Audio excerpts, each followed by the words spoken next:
Welcome to the program Spiritism Inspiring Lives.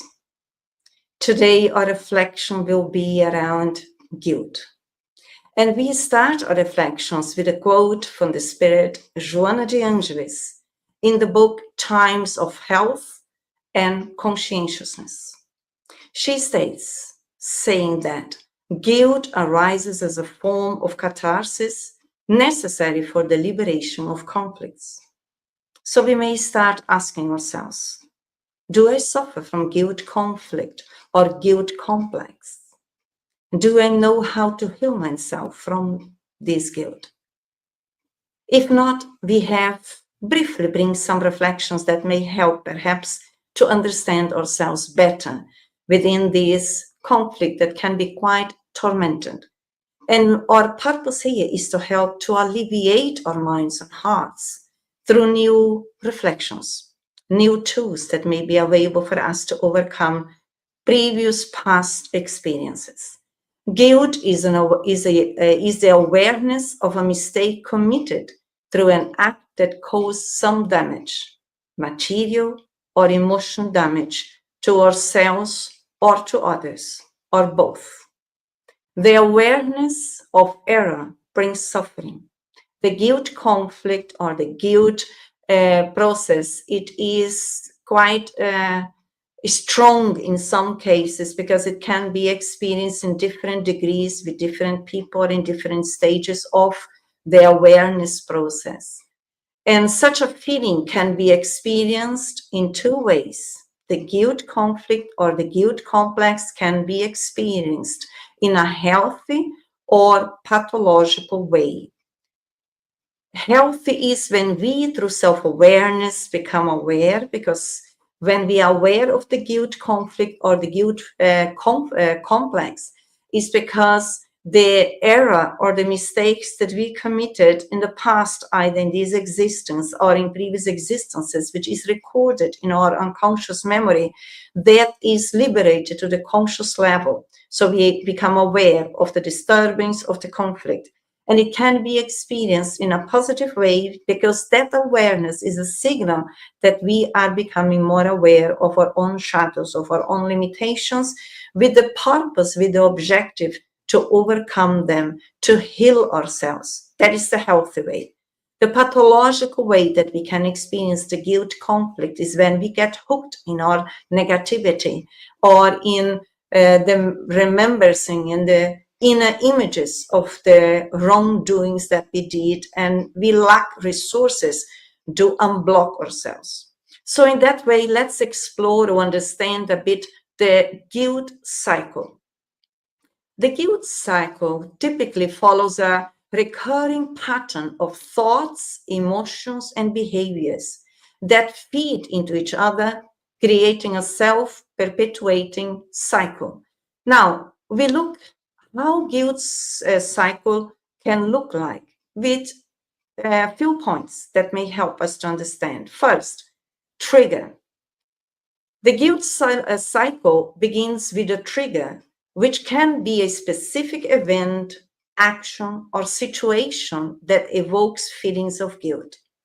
It could be a mistake, a perceived failure, or a violation of personal values or moral standards. Then usually we are also dealing with rigidity. The second, guilt response.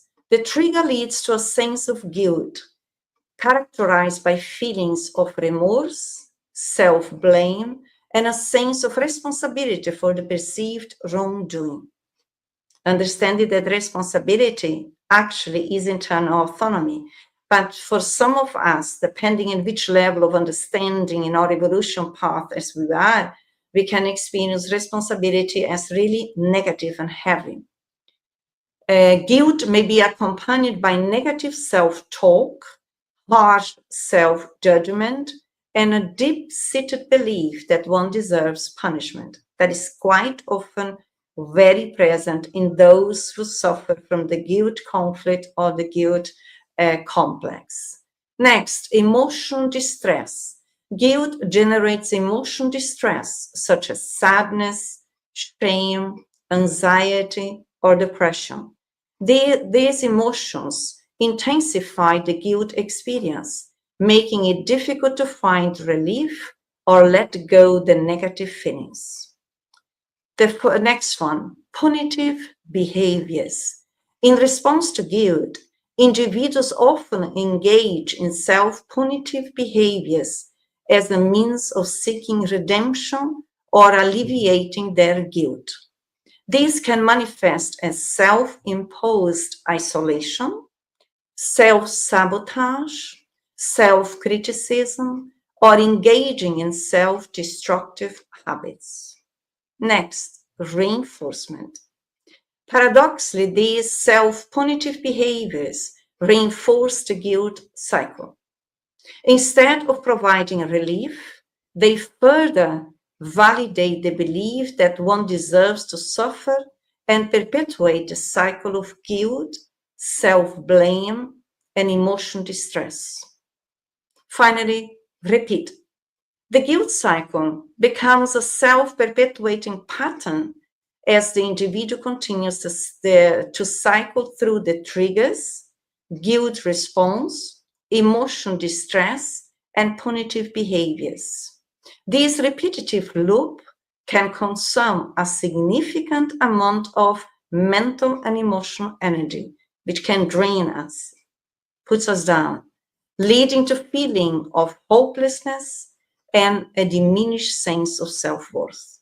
Can also lead to expand the low self-esteem, because usually when we are dealing with the guilt conflict or guilt complex, we are also simultaneously dealing with the inferior complex, the lack of self-worth. So we cannot perceive ourselves yet as valuable human beings as we all are in essence. And it would be very, very beneficial to us for us to exercise these new belief systems and repeat them so that we nourish our minds in an assertive way that we, yes, are valuable human beings, although we commit mistakes, but we are not mistakes. And we can learn from the mistakes and unlock ourselves, and move forward. Breaking the guilt cycle involves recognizing the pattern, that I'm aware that the guilt conflict is in my psyche, challenging my self-destructive thoughts and behaviors, using the rational mind. And if I cannot do that alone, we may seek help with a friend, with a professional, with books, or perhaps through a spiritual pathway that we may choose to follow. There are several ways, several tools available to all of us. We don't need to suffer alone and get more and more lost within this guilt cycle.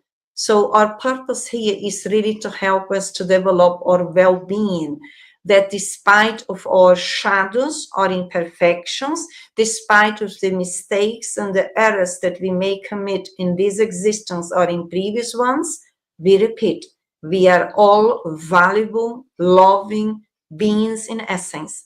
And we need to choose to override our own limited negative belief systems in our unconscious memory through choosing through the conscious mind in nourishing ourselves in a new way. We are not the mistakes that we do. We are valuable, loving beings.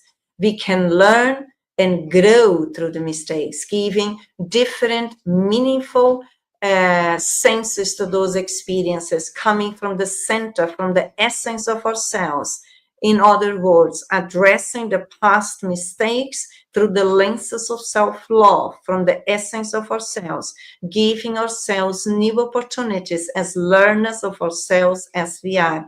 And also it's very, very important that we learn to forgive ourselves.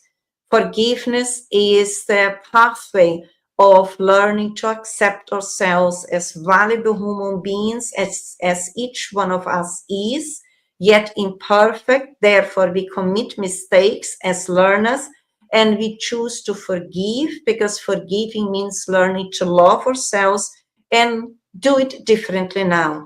If it implies, or if it's the need for us to address the other part involved, we will take the initiative and do it.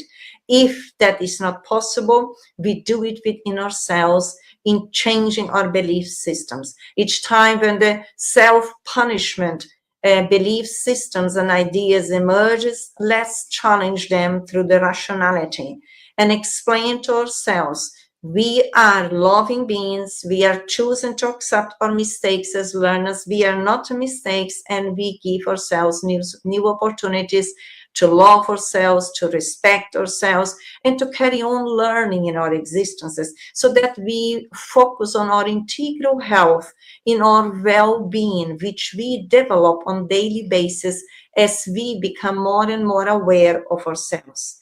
So in that way, we are coming to the end and inviting all of us, let's choose to address our guilt conflict or guilt complex in case we are facing or dealing with it.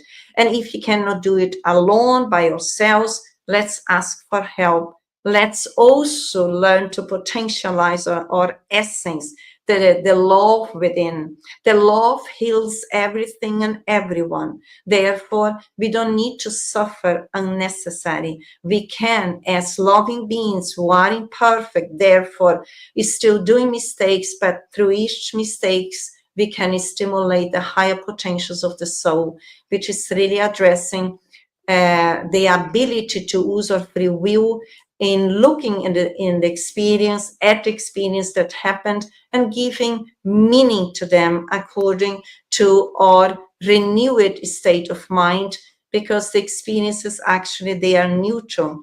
The perception always is according to our inner self, and that can be changed, and we can invest in doing that, either by ourselves, through books, through a friend, communicating with others, or professionals who are available, and also our own spiritual growth. That project, once we focus on it, we become more and more aware of our limitations or shadows in a loving way, in the same time that we become aware of the methods that we bring within, the abilities to overcome it, because whatever we did in the past is done, no one can go back, but we can look back through different lenses as we are more aware and more conscious now, hopefully through the lenses of self-love, self-acceptance, self-forgiveness, self-respect. Let's try to do that. Much peace to all. I hope to see you soon.